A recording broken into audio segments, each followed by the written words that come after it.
This was the civilization of Sumer.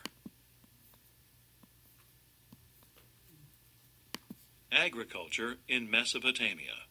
As its name suggests, the Fertile Crescent soil is rich and fertile. Some of the most productive land in the region is in Mesopotamia. This rich soil allowed Sumerian farmers to grow many grains and vegetables. They also raised sheep, goats, and cattle. Geography of Mesopotamia. Northern Mesopotamia includes the foothills of the Taurus and Zagros mountain chains. To the south, these foothills flatten into plains that stretch southeast toward the Persian Gulf. Southern Mesopotamia is a hot, dry region with little rainfall.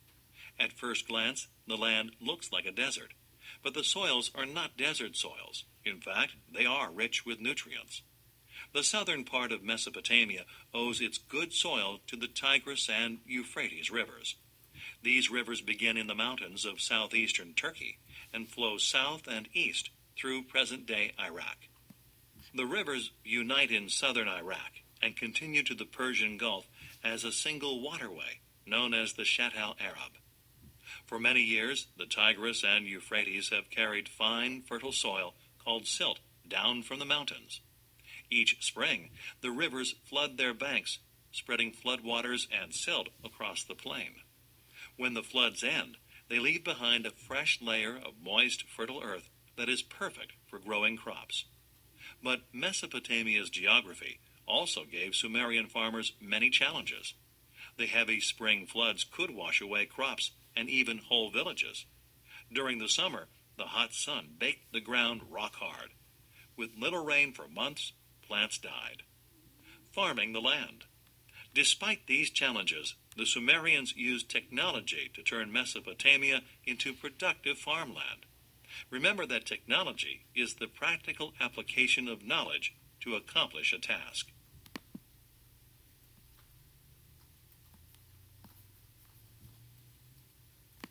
The Sumerians used technology to irrigate or supply water to their crops. They dug many miles of irrigation canals to bring water from the rivers to their fields. With irrigation, crops could still get water during the hot, dry summer. Sumerians also developed a new way of planting crops. Earlier farmers had used a plow pulled by oxen to cut a long furrow or trench in the soil. Then the farmers dropped seeds into the furrow by hand.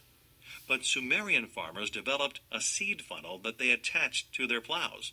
As the plow moved forward, seeds automatically dropped from the funnel into the soil. This made planting faster and easier. Reading check. How did geography affect the Sumerians? City-states of Sumer. Better agricultural techniques helped the Sumerians produce more food. With a dependable food supply, the population of villages began to grow. Around 3400 BC, cities started to form in southern Mesopotamia. Cities emerge. The first Mesopotamian city was Uruk, which you read about in Chapter 2. Uruk had a population of more than 40,000 people. Other early cities were Lagash, and Nippur. Some cities grew large and powerful. They became the world's first city-states. A city-state is an independent state that includes a city and its surrounding territory. Each Sumerian city-state had its own government and laws, and each had its own main god.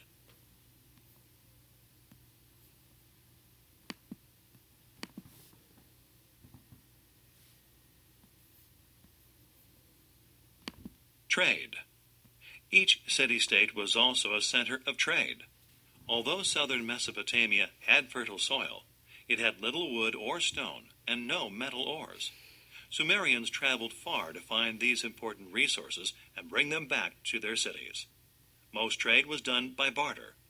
Barter is a trading system in which people exchange goods directly without using money. Early traders often used the rivers and major canals to transport their goods. They loaded goods onto barges or large rafts. Workers on land used ropes to pull the barges along the water. As they had done with agriculture, the Sumerians used new technologies to make widespread trade easier. For example, they used wheels on their carts. They used sails on their boats. With wheeled carts and sailboats, Sumerians could more easily transport barley, wheat, dates, and cloth to faraway lands. They could also bring home trade goods like lumber, metals, and precious stones. Social classes. The Sumerians developed a social order with 3 classes. People of each class had distinct roles within Sumerian society. The upper class included the ruler, his top officials, powerful priests, wealthy merchants, and owners of large plots of land. Farmers and skilled workers made up the middle class. The lowest class was mostly slaves. The city-states governments and Sumerian religious beliefs, which were firmly connected, helped support this social order. Reading check. Why was trade important to Sumerian city-states?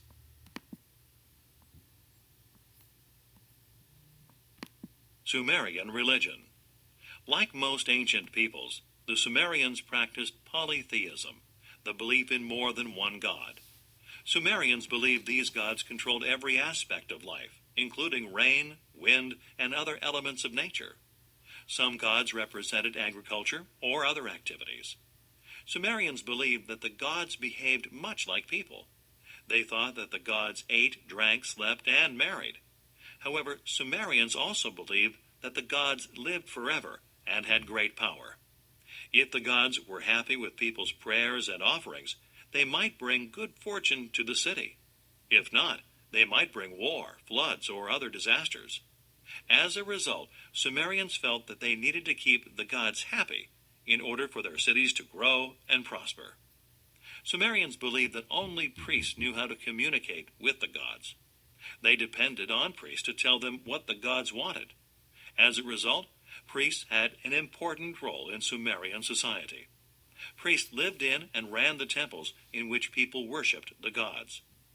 In larger Sumerian cities, temples were pyramid-shaped brick towers known as ziggurats.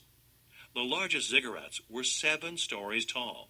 They rose upward in steps, with each level smaller than the one below. Some were filled with beautiful paintings and statues. The area around a temple often included large areas of farmland controlled by the temple. Priests kept grain and other goods belonging to temples in large storehouses. Reading check. What made priests powerful in Sumerian society?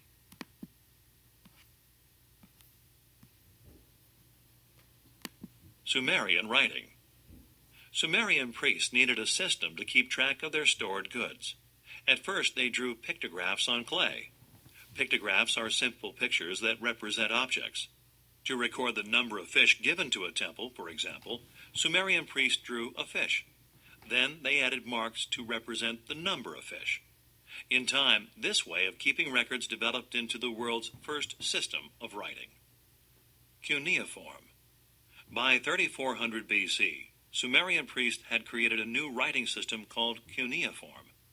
Cuneiform is a system of writing that uses triangular-shaped symbols to stand for ideas or things.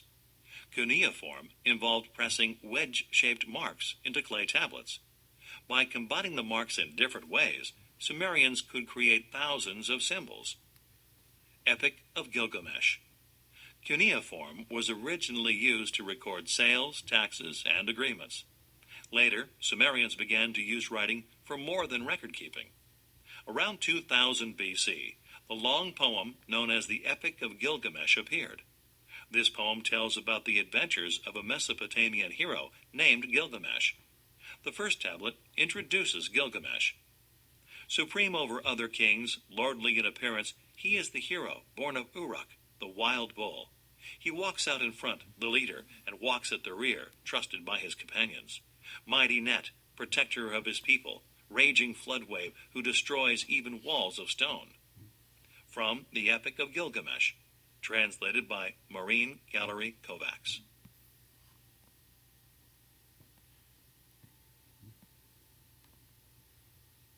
Alright, so we'll try this. Cuneiform. Ancient Sumerians developed a writing system called cuneiform. Sumerian scribes, people who could write, used a pencil-like writing instrument called a stylus to make wedge-shaped marks in wet clay. The mark stood for words, concepts, or sounds. The Sumerians eventually developed thousands of different symbols. Think critically. Why was the development of cuneiform an important achievement? And here we have pictures: a Sumerian cuneiform tablet. The second one, a guy sitting. The ancient Greek sculpture showed a scribe using a stylus to write. And the standing one, the Epic of Gilgamesh, was written in cuneiform on 12 tablets.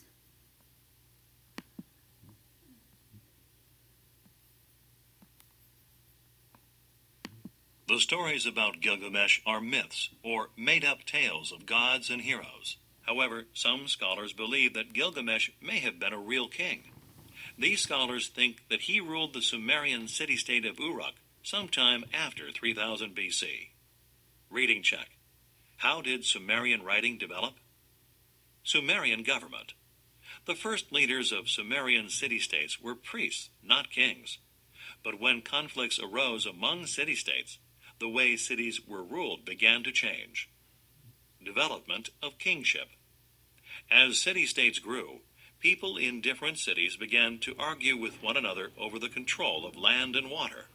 These conflicts sometimes led to war. In times of war, priests helped choose the best person to lead the city-state into battle. After the war was over, this leader was expected to give up his power and return to normal life. But some of these military leaders kept control of the city-states even after war ended. These military leaders became the first kings. Kings and priests. To stay in power, kings needed the support of the priests. So kings were careful to respect the priest's rights and powers. In turn, priests declared that the gods had sent the king to rule the city. This idea that kings were chosen by the gods became common in Sumer. Together, kings and priests created religious ceremonies that supported royal power. Sumerian kings eventually took over many jobs the priests once did. They hired workers to build new canals, temples, and roads. Each king also served as the city's chief lawmaker and judge. Written laws. Some rulers collected city laws into a law code, or a written set of laws. The earliest known law code was issued around 2100 BC by Ur-Nammu.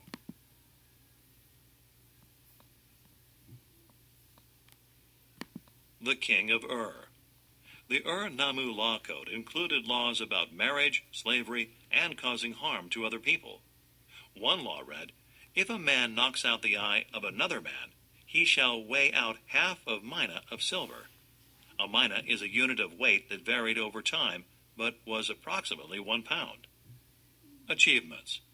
Under the rule of priests and kings, Sumerians produced many advances in technology. You have already read about the Sumerians' improvements to the plow and their use of irrigation, the wheel, and the sail. Through trade, many of these Sumerian advances spread to other lands. Another important advance in technology was the development of bronze. The Sumerians were one of the first cultures to make bronze by mixing copper and tin. Bronze is a harder metal than copper, so it is better for making tools and weapons. Bronze weapons would later play an important role in the growth of cities into large, powerful states. Reading check. How did kings replace priests as rulers of Sumerian city-states? All right, Sumerian arts. Skilled Sumerian craftspeople made jewelry and other beautiful works from gold, silver, and gemstones. The Sumerians were also known for their realistic sculptures, many of which were made from ivory or wood. Artists used gold to create a bull's head on this musical instrument.